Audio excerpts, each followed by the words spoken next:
The Magna Method Podcast, exploring the mind, body, and soul with one goal: get better. Be sure to like and subscribe. On this episode, we are joined by certified nutrition specialist and founder of Athleats Nutrition, Jaclyn Sklaver. Jaclyn is an internationally recognized sports nutritionist who optimizes performance, body composition, and metabolic health for gym enthusiasts and elite athletes. We've spoken to our team at Anatomy twice. They absolutely loved it.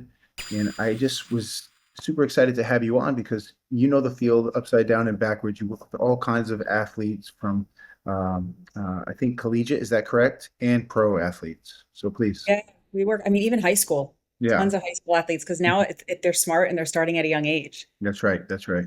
Yeah. So I was so eager because there's a lot of myths and mistruths and I guess maybe non-facts that are thrown out there about training.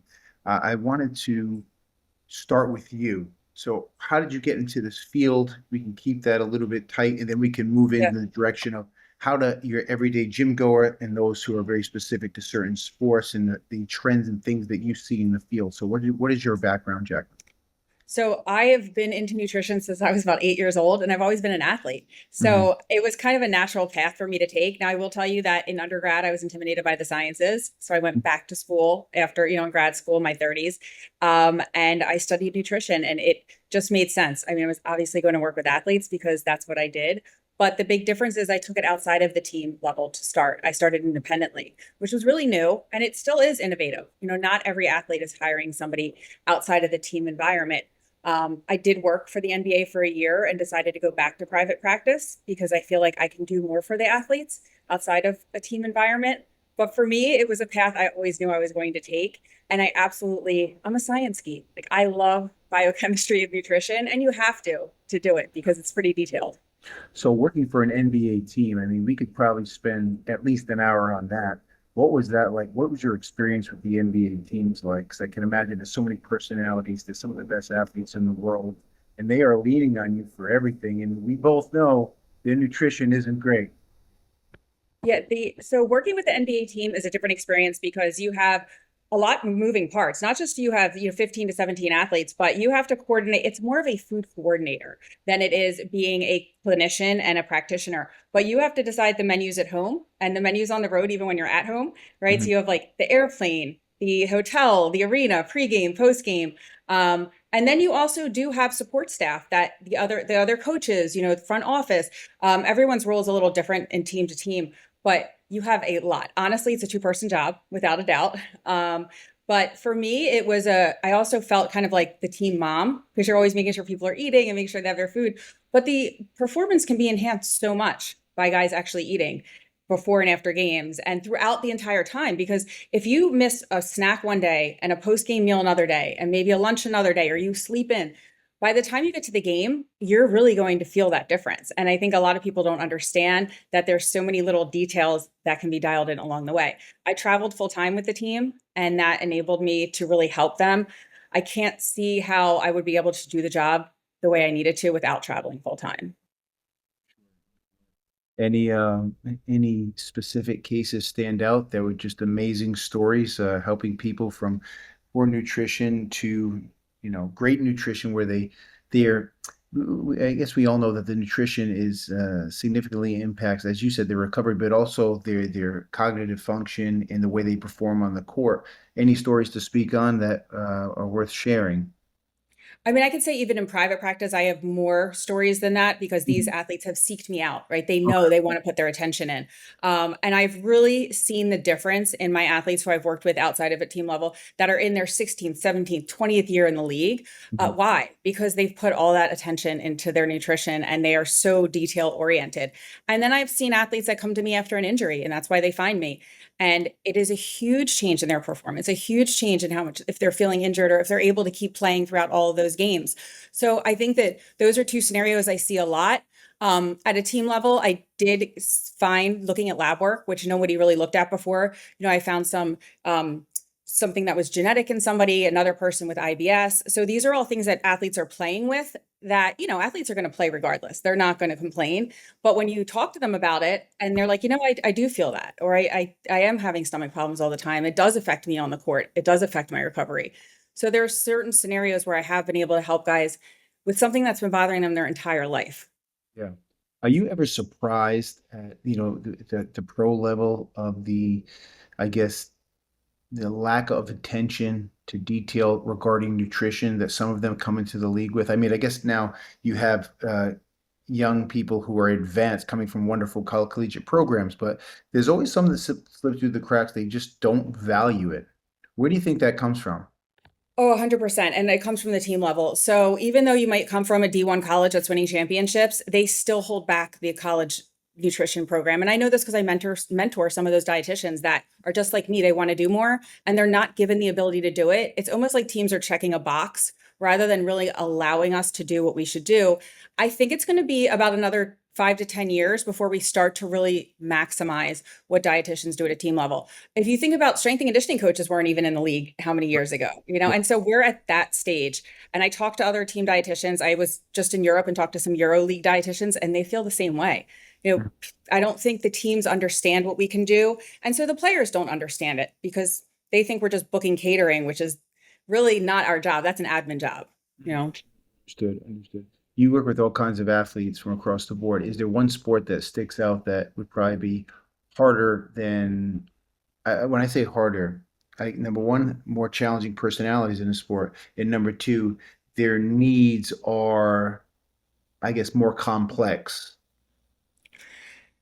I would say that there's a couple answers to that. The most demanding sport is going to be tennis Hmm. because their schedule is year round and they train 3 times a day. But Hmm. when they're dialed in, they're dialed in. So personality wise and accessibility to what they need, that's pretty easy. They're pretty compliant.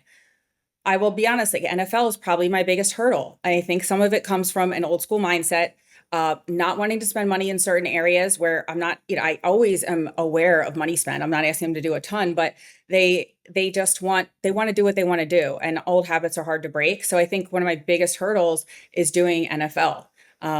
Some people have hired me are really dialed in and some just kind of just want to get by.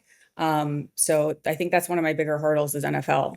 Understood. And when you say hired, I know you focus on everything, but would most of the people that are hiring you, do they focus on weight loss, overall, like kind of like a renovation on their nutrition, so they can perform better, or they just know they eat like garbage, their energy's low? Well, I guess what specifically is the reason that most of these athletes hire you? You can speak on the NFL if you'd like. Yeah. So NFL typically will be off season. People want to lose weight. We got the bigger guys that have been carrying this extra weight and feel horrible. They may have an agent or somebody around them that tells them that they need to hire a nutritionist. A lot of times in sports, unfortunately, it's a orthopedic surgeon, physical therapist. It's an injury. They wait till something's wrong. Right. And so that's a lot of times why. And then more skills positions like quarterbacks or some NBA or track or somebody like that, they're looking to improve performance. They want to keep their body comp ideal and they want to perform and recover the best that they can. And then I've worked with some athletes that have a lot of underlying health issues as well that we have to be able to fuel them and also find out what's wrong, what's the root cause, give them a nutrition plan and help them work through it, especially during traveling, which is, it's hard. You're an athlete. I mean, people don't understand how busy your schedule is between training and meetings and recovery and sleep and family obligations. That work-life balance is hard. The last thing that you want to think about is, where am I getting my food from? I'll just go to Chipotle. And if Oh, I can help them and fill in the blanks for them, that's, I'm like your constant, I'm like your nutrition best friend. yeah, most people think that every athlete in the NFL or pro athlete has a live-in chef. That's not the case. That's not the case at all. And they just don't. I don't know. It could be multiple reasons and variables for that. Could be interference, having someone there with family. It's uncomfortable. They don't want someone in their home, whatever it is. But at the end of the day, I was wondering if there is a specific position that is probably easier to work with. And I'm thinking obviously quarterback, possibly because they're very super dialed in and paying attention to detail. And is there one position that is really hard to work with? And I know you're throwing people under the bus, but we're not mentioning names. We're Yeah. just mentioning positions. Quarterbacks, definitely. I've worked with some running backs that are also very dialed in. And if you think about it, those are very skilled positions that are out there a lot on the field that they're Yeah. very important. I would say my hardest one is probably receiver. And that's really because metabolically, they don't feel like they need nutrition, right? They're skinny, they're fast, they've gotten where they've gotten, and they're kind of closed-minded to it. Mhm. So And then I worked with a lot of D-line. That's been probably, if you look at my roster, the biggest amount of people. And for them, it's a lot of psychological habit changes where they want to do it, but they are the size they are because their whole life they've had a certain eating habit. So it's a lot of leaning into it and helping them through it in a psychological way. And, we're not going to make changes overnight. I'm here for you. If it's an emotional thing, if it's a breakup with a girlfriend, like we got to stay on track here, Absolutely, absolutely. And is there any, I guess, what is the most challenging, other than I know we're all talking about behavior and their habits, but is there one thing that you see all encompassing that most of the athletes struggle with? It could be, eating junk food, eating sugar, consistency. What would it be that most of them struggle with this one thing or that you hear frequently? Emotional eating is big, right? You win, you want to celebrate. You lose, you want to celebrate. Or you lose, you want to comfort with food. So Yeah. I think emotional eating is a big thing, but it's not being hungry too. Because a lot of times, I think, basketball people need to keep weight on. Football, they kind of need to lose it. But a lot of times, if we go to basketball, how many games are you playing and how much are you moving around? They're just not hungry. You have media, you have the adrenaline, whether you lost, whether you won. And it's so important to eat. So I think that's the biggest, some of the hurdles are just not being hungry, and yeah, so it's depending on the sport. Everybody's a little different. And then like, once again, you have tennis or you have track that are constantly traveling internationally. So there's, a lot of hurdles with that too. And you brought up a good point, like adrenaline. Like if you're coming off the court and you're sweaty and you still get that dopamine hit, you're high. The last thing you're thinking about is food. But after a game, it's late. Um, you haven't eaten. You need to eat. You just want to go to bed, or you just want to shut it down. Like, how do you instill like, I come in. I'm an NBA athlete. God forbid, because I'm a terrible athlete. But I'm an NBA athlete, and you're revamping me. And how do you provide that structure for them? Like you're taking on a new athlete, and they don't eat enough. What are some hard and fast things that need to happen with this athlete, and how do you approach that? Convenience is number one. So that has to be available to them. So it depends on if I'm talking to their chef that's at home or if they're on the road, and I make sure that the team dietitian has something for them that they want to eat. So it has to be available and easy. It could be that I've gone as far as calling the hotels ahead of time to make sure that there's food in their room for room service. And if getting on an airplane, landing in another city, a lot of what I do is logistical planning, without a doubt, because if it's easy for them, it's going to happen. Once again, we have habit changes. I've worked with some athletes that never ate after a game. And this season, I hear like he's coming home, he's sitting down, he's having a meal. That is a huge, huge win in recovery and injury prevention and in keeping weight on. So I know making it easy for them, taking care of everything behind the scenes. Half the time, they probably don't even know how much I do to get these things to happen, but Sure. just making it available so that it's easy for them. And then, making it a priority. That's something that has to really click in their head. But once again, if I think about my athletes that have done the best in any league, it's a priority. They have a methodical, they come home, they do this, they do that. And all of it has to do with nutrition and recovery. You're so, I mean, you keep saying dialed in detail, but you are so dialed in that I think the way you come in and apply this new structure to the athlete speaks volumes for them in regards to holding off injury. What people forget is if you're lacking great nutrition, your body is compromised. You're more susceptible to a host of injuries. I was thinking, I used to work with a Major League Baseball strength and conditioning coach, and he told me he works with four athletes. That's it, four athletes. He gets paid X, and if the athlete plays in 80% of the games, he gets a bonus of X. So has there been any recognition in regards to you implementing great structure and you keep these athletes more or less injury free or at bay?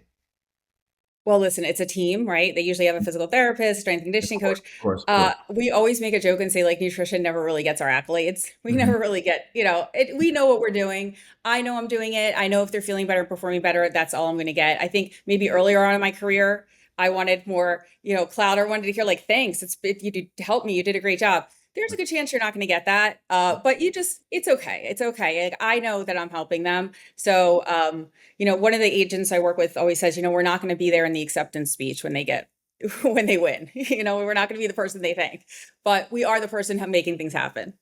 Yeah, and you've made it happen for so many athletes and been one of the key members on their squad, team, unit, call it what you will. I'm sure they understand. They have to know that deep down, like you're a huge factor and huge piece of the puzzle. I just know that has to happen. So if we switch a little bit from, I mean, I asked thousands of questions about professional athletes, but it, if we switch to Gen Pop, and in my world, we have thousands of members at a gym. Everyone comes in hot. They're ready to train. They want to be strong. They want to be jacked. They want to be fit. What would you think is the number one thing that you could implement? Because my goal here, Jaclyn, is to go into the things that they need to start doing habitually at the very least. What would you start with? I do work with tons of active gym goers as well. So it's Mhm. not just professional athletes. So I know, and I have to, everyone's a little different in what their habits are. But I would say, eating before you train, because one of the biggest things we see right now with trends is like fasting or water fasting or, just taking amino acids. Listen, we have to meet everybody where they're at. But if you can get something in your body before you go into the gym, especially if your goal is to build muscle, you will be doing yourself such a service. And then immediately afterwards, because we're busy, right? We get in the car, we stop at Walgreens, we stop at Pub, we stop here, we do this, we get home, the kids are there. So I'm like, bring something with you to the gym. Once again, be prepared, right? Be prepared. And I think it's, if I tell them like some just before and after your workouts, that's like your most important thing. And then of course, and everyone's talking about it and they're not wrong. People are under eating protein. Now you don't need to like overeat. I keep seeing crazy things about it. But generally speaking, if I look at someone's nutrition, they're not getting in enough protein. So if Okay. they can focus on their protein in every meal, which will also keep them full, and then they won't want to snack as much. Those are kind of my two things I tell people. But if you're focused on, building muscle in the gym and losing body fat, you have to fuel and recover from those workouts, just like an athlete. Right. Quickly, while we're there, what would you say what is the ratio of protein must that you suggest pre and post workout? I always say I work in kilos. So in pounds, it's about, I always tell throughout the day, like 0.8 grams per pound of body weight that you have. Okay. You'll see some people say one. We know 0.8 works good. And the reason I say that is you have to balance the other macros, right? If you're just eating tons of protein, well, your carbs are energy and fuel, and your fat nurtures your hormones. So we know from research that 0.8 is plenty. You will build muscle. You will not lose muscle. So I say 0.8 grams per pound of body weight is a good place to be. Waking up in the morning, like 25 to 30 grams of protein is great. Not always easy to get in. Sometimes a shake is the best way to do it. And everyone's a little different in how much they can take in before they work out. That's super helpful. You hit on something before. You mentioned fasting, and we have like this giant demographic that believes that fasting is everything. I did recently, to be transparent, I did a 72-hour fast just to experience it. And I actually enjoy the feeling. I don't know if that's the dopamine, the adrenaline, whatever it is, but I actually enjoyed that. However, what you said in regards to being prepared pre and post hits hard. With that, I do think we have a large demographic of people who are fasting when they go into their sessions, but I also believe that there's two reasons. So I'm going to ask, and then you're going to tell me how many people you deal with that check these boxes. Number one, they have dysmorphia. So they're like, oh my God, I'm huge. I have to be leaner, which when leaner, this catchphrase is, I often ask people or clients, when you say leaner, what does that mean? Someone will say, well, with muscle, with no fat. That's one. The other person says, skinny. I want to be skinny. And then what I usually say is bring in a picture of a person that you want to look like, just so I have an understanding and a clear understanding of what they're talking about, because everyone's definitions are different. And they have body dysmorphia. They have dysmorphia. So, and then the second person has a fear of eating or eating too much. How many people do you deal with that may check those boxes? Body dysmorphia is huge in our industry. You know that. Listen, I'm guilty of it myself. And that's why I love to tell people take photos, please. I know you don't want to take them, but please take photos because that's the best way to counter our body dysmorphia. Mhm. So body dysmorphia is a huge thing. I love the fact that you asked them for a photo of someone they want to look like. That's a good one. Oh yeah. That's a really good. I might take that under my belt. Right. So body dysmorphia is huge, but I think a lot of it is just false information. People are hearing things on podcasts. They hear it's extending your life. Or they think I'm eating less, so I'm going to burn more fat during my workout, which are all things that aren't true. So it's really like misinformation more than anything. So they think, oh, well, if I don't eat before my workout, my body is going to utilize fat. during that workout. Guess what? Yes, your body will utilize fat, but we know that it utilizes less fat throughout the day and more carbs, and it's a wash. The research shows it's a wash. So all you're doing is potentially not tapping into your muscle for fuel, and you're not getting the most out of your workout because you don't have the energy that you need for it. So I always tell people, if you want to do your whatever fast for whatever reason, make sure you break the fast before you go into your workout. Set it up that way. Um, so I think that a lot of it's, I think body dysmorphia, misinformation. I do know that like in Miami, the ideal body, especially for women, is a little bit thicker and curvier. Whereas in New York, it's thin, thin, thin, thin, thin. And it Yep. really goes city to city. LA is very, LA's, it just depends on the population that we're working with. But here, and I see it a lot in anatomy, like the women there are just built so good. They're strong, they're muscular, they look like athletes. And I'm telling you right now, there's no way that they look like that and they're not eating. Guarantee you. Yeah, I mean, I think, and I think it's a positive thing what I'm about to say. Like, I know it exists, and maybe I'm just speaking on what I see, obviously, but I think now it's in to eat more or eat as opposed to 10, 15, 20 years ago, it was like, don't eat anything. I mean, I've had models come in and they'd say, hey, Mark, I'm doing a 5-day water fast, so let's get it in. And I'm going, I can't train you. Like, I'm Yeah, well, negative. that's what I mean. The modeling industry is a tough one too. We're talking about an industry where unfortunately there is a lot of horrible behavior around eating. And even when I worked in New York, we had some models and it's tough. Your job is to train them. You're hired to train them or to work with them. But once again, it's psychological. A lot of what I do, like I know the science, but a lot of what I have to do is be a coach and somebody they trust and psychologically help them get over those hurdles. And I'm like, I promise you, I will not make you look a way you don't want to look. And if we do, and I can reverse it pretty quickly too. I'm Oh, yeah. a Yeah. magician. Mhm. But I think the bottom line is people have to understand that it's all about calorie balance, right? I mean, if there's some hormonal, if we start talking about, your over 40s, men and women, we do get into the hormone things, but overall, it's about calorie balance. And if you can balance it throughout the day and eat a nice breakfast, eat a nice lunch and dinner, you're not going to binge eat at night if you actually eat breakfast. Because a lot of people who tell me they binge at night, it's because they're not eating breakfast. Your brain is going to make up for it. I promise you. You can't outsmart yourself. So you said eating pre and eating post workout and eating enough protein. So maybe what's the second tip that you can give gym goers to get to where they want to go and expedite the journey? I think it's like I said, it's calorie balance. It's Mhm. really, get an app and track your food. It's not fun, but it gets easier after a week. It is an eye-opening experience Mhm. of how many calories certain foods have because people Mhm. don't understand. People think peanut butter is a protein. It's not. Mhm. So I think tracking your food, even if it's for 2 weeks, you're going to change your outlook on everything. Okay. Do you have an app that you suggest? So I use MyFitnessPal. It's old school. Yeah. Chronometer is another one that people like to use. Mhm. I probably, if I didn't have 10 years of data in MyFitnessPal, I'd probably be on Chronometer.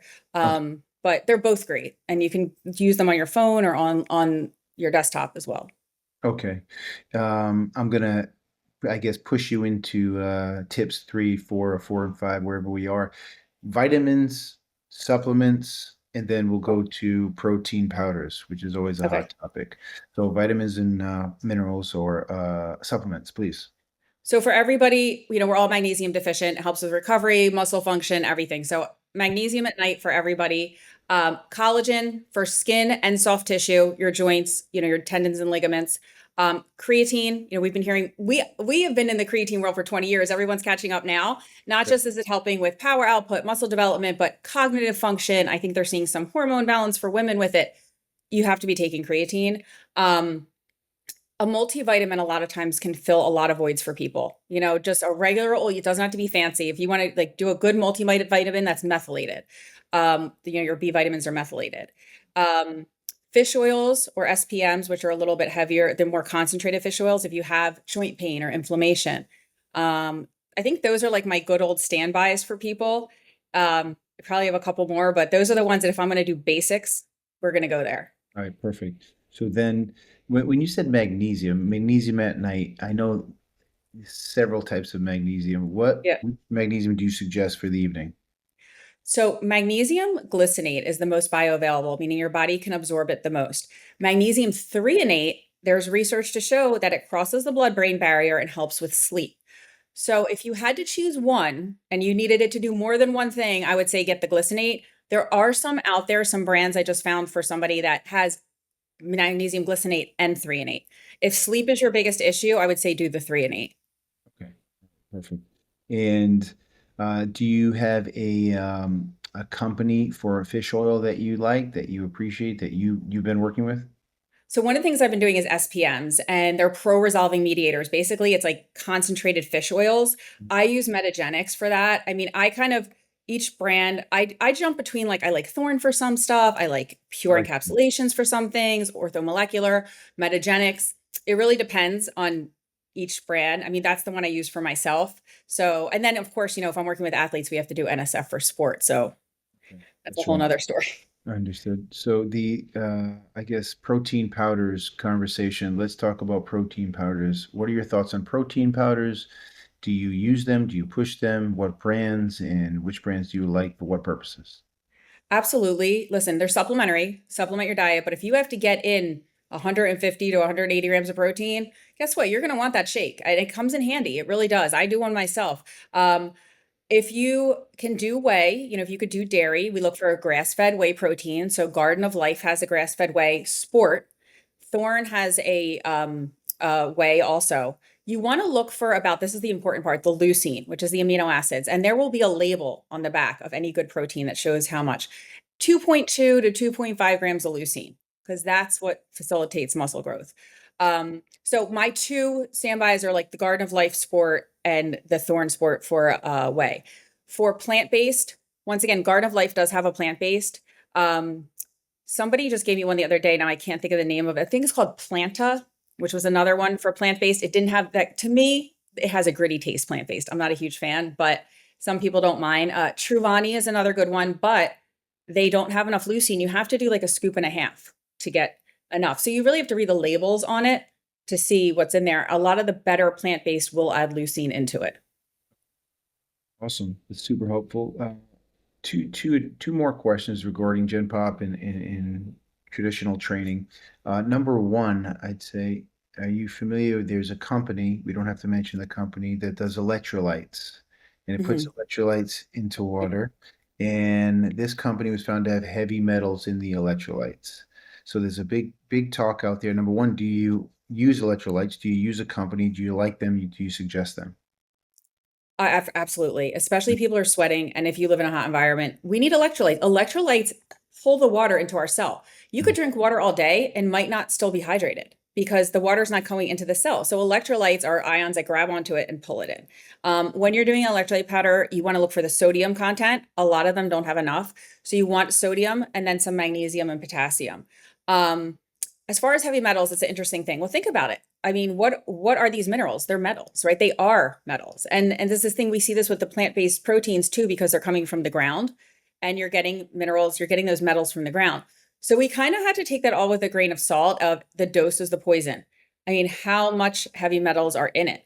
Because when you think about sauna, for instance, you go to detox, but sometimes you're detoxing out the good minerals. So a lot, absolutely before sauna, you should be doing electrolytes because you don't want to chelate or take out the magnesium and the sodium and the potassium that you need. Is there a company you'd like to reference regarding electrolyte powders? So it depends. I mean, if you want without sugar, which your Gen Pop generally needs, Mhm. Zero Light is a new one that's out in the market. They're going to rival your Alphabet one that people are kind of upset about right now.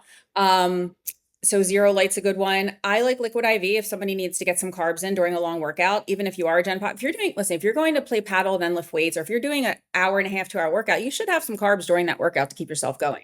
So Liquid IV is good because it has about 15 grams of carbs per packet. Those are the two that I find, that I even use myself. If people like more flavors, like Drip Drop is out there, but that has food coloring in it. So I prefer to stick without that. Mentioned paddle, it's super interesting. There was a big push saying you can't take in too much salt, as you referenced before, but being in this climate, as you stated, and it's hot out, a little bit of salt is not going to harm a person, specifically a person who doesn't have a salt problem, right? Well, that's the thing. So the problem with these brands, like even the Zero Light, it's 1,000 milligrams of sodium. So sometimes with people, I'll just say take half of it. Take Mhm. half one. You don't need that 1,000 milligrams if you're not outside sweating all the time.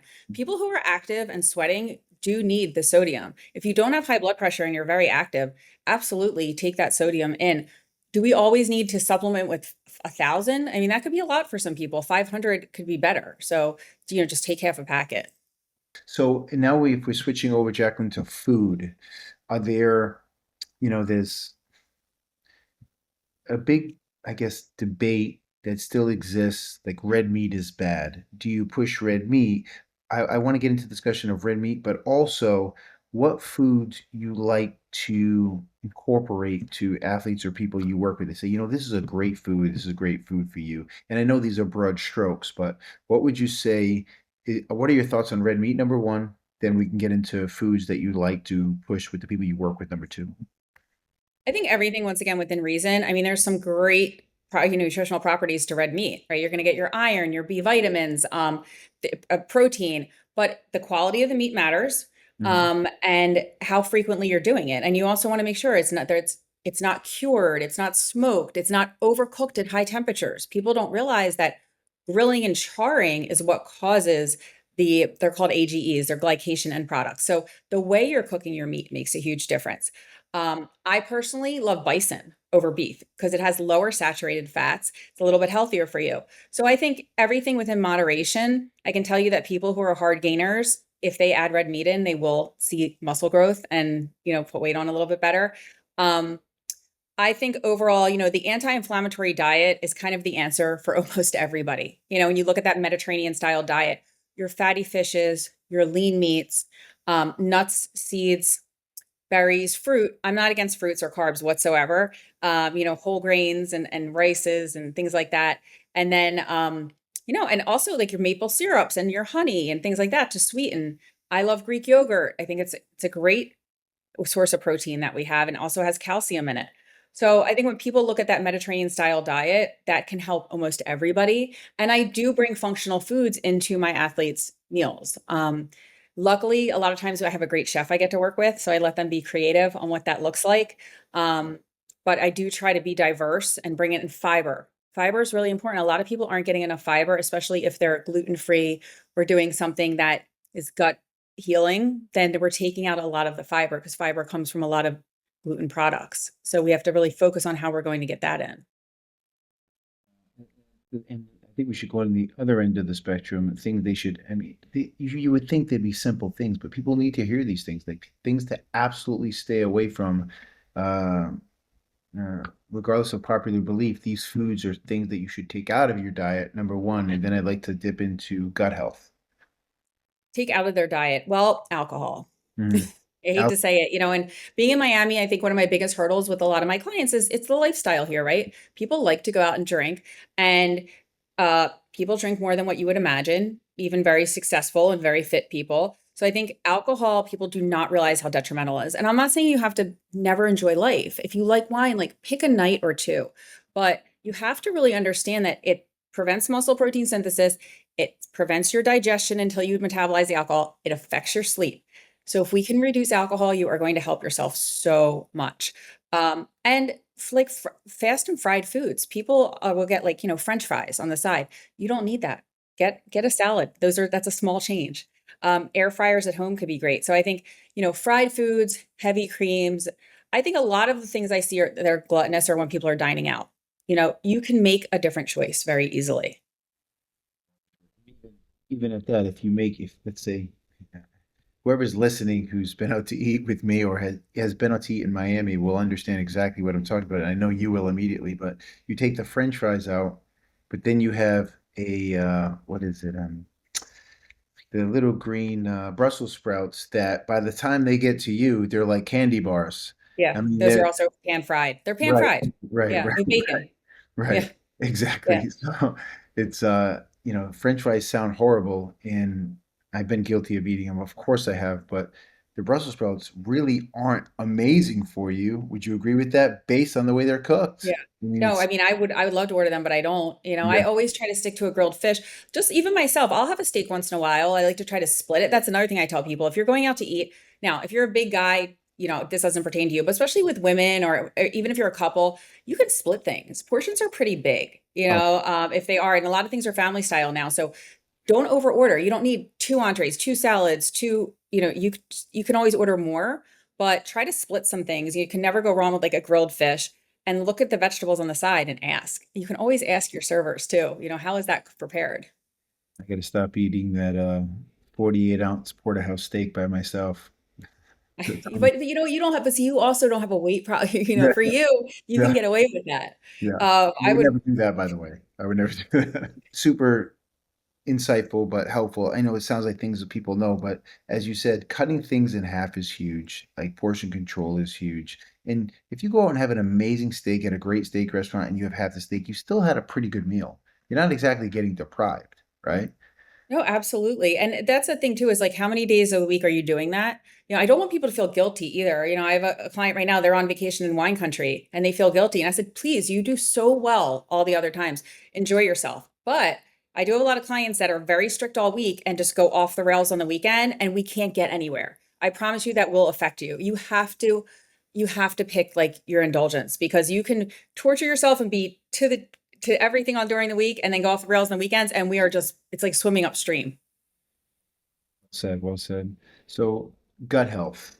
What can you tell us regarding gut health? And I was just listening to something recently that said, there's I think maybe Huberman said there's a case to be made that our gut biome is actually in charge of our entire body, and it's not the person in charge of the gut biome. What are your thoughts? 100%. Our gut microbiome controls our entire body. My graduate degree is in functional medicine nutrition. So that has been a huge focus of us for years. And I graduated like almost 10 years ago now. The developments are just coming more and more. Whatever's going on in your stomach is systemic throughout your entire body. So it is affecting your lungs and your skin and your brain. And for women, your vaginal microbiome, it's all connected. So it is so important that we nurture and take care of what's going on in our gut. And that's where those functional foods come in, like kimchi or kefir or Greek yogurt or artichokes, things like that, like eating foods that really nurture your gut and keep it healthy, and taking a probiotic. And that's different for everybody, what type of probiotic they should take. And then, people ignore signs of gut problems. They just don't want to deal with it. And you should listen to it. If you're having bloating, you're having distension, you're having pain, you have leaky gut. If you have leaky gut, your vitamins are running through your system. You're not even absorbing them. So then you might start to see some hair loss or fragile nails and psychological. You might feel moody. You might not be getting your sleep. And everything's connected to like what is being absorbed through our gut lining. And there's a lot of ways to fix things too. And we have natural ways and natural botanicals and supplements and dietary protocols that we know to heal your gut. So we really can help people. Speaking of moody, I triggered something in my brain. Caffeine. Let's talk caffeine. I think what is the average amount or the recommended amount not to exceed of caffeine? I forget the exact the formula off the top of my head, but I Mhm. can tell you that, 300, I tell my people like try not to have more than 300 milligrams a day and to stop it earlier in the day. So, and that's still a lot. I mean, that's three strong coffees, Mhm. 3 tall coffees, but people are really overdoing it a lot more than that, when they're doing the Red Bulls and the whatever, whatever energy drinks that they're having, and they're having coffee, and they're having, in Miami, we give coffee is like an addiction, but I try to switch people over slowly to maybe doing like matcha or green tea. Has a little bit less caffeine, but the thing about tea is that it has L-theanine. And L-theanine is a natural, it's a amino acid, but it cuts the edginess of caffeine. So it kind of calms you and brings you back down. So I tell people like, I'm not going to pull away all your coffee, but let's try to slowly take some of it away, or your caffeine drinks. And earlier in the day. Now, there is a great ergogenic property to caffeine. Before, if people, first of all, it's genetic. So some people do great with caffeine and some people do horrible. If you're somebody who does great with it, it can help your performance. Absolutely. So everyone has to kind of see how they feel too. In the sports world, it becomes a problem when I have guys that are playing games till 10 p.m. and they want caffeine throughout the entire game and then they can't sleep. Yeah, I actually worked with an NFL athlete who will remain nameless, who used to have a C4 prior to the game, and he had one at halftime. Oh yeah, the halftime's a big thing. Yeah. And I was thinking that's 400 milligrams of caffeine, and those are two very powerful pre-workouts. I mean, and I could see him on film. He's got pre-workout in his system. And when he didn't, when he crashed, it was wild. And but he was a big guy though, right? Oh, he was a very big guy. Not, That's another thing people forget is like our guidelines are for normal size humans. So even when I look at lab work, I'm very into looking at individual like bio lab work for my Gen Pop and for my athletes. I have to really consider the guidelines when I'm looking at larger than life or superhuman beings yeah. versus, what regular guidelines should be. Yeah, and very well said. Some people hate hearing that they're superhero-like beings, but they really are. Like that, they They're are. genetically superior to us. Yeah. I'll tell you that right now. Yeah. Not normal to see a 6'6", 300-pound guy who moves like the wind. That's not common, you know? Yeah. So, okay, so caffeine, this is an interesting question. I actually asked the doctor about this morning, waiting for him to get back to me, but do you suggest that the caffeine and you kind of mentioned it, coffee or tea, but do you suggest it comes from coffee or tea as opposed to clean caffeine pills or pre-workout? Now, I know pre-workout comes with a host of other things, but what are your thoughts on that? Well, in the pre-workout, they're just putting basically what's in the caffeine pills into it. But they might put some other things like B vitamins that give you Mhm. energy, some other botanicals. Mhm. The reason I like coffee or tea is because you get the antioxidants from it as well. Okay. So you're getting the double benefit, especially with things like green tea or matcha. I mean, coffee has antioxidants as well. I Mhm. always look at a food or a nutrient as like, what can we get the most bang for our buck? So like when I Mhm. think about a fat source, sure, you could cook with butter, but if you used avocado, you also get all the nutrients from the avocado as well, and the same amount of fat as butter. So every time I look at a food or a nutrient, I think about how can we get the most bang for our buck? So yeah, sure, you could do like caffeine powder, but you aren't going to get the other functional, values of the food or of the coffee or tea. Okay, that's super helpful. Okay. Are there any other things that you would suggest for the average gym goer that you think we may have not covered that would be helpful for them to implement day to day? We actually come to mind water. We haven't talked about Water, water. hydration, yeah. Sometimes people tell me they've drank like 12 ounces a day. So the formula for that is half your body weight in ounces plus 8 ounces for every 30 minutes of exercise, give or take. I mean, if it's hot, you're going to need more. Right?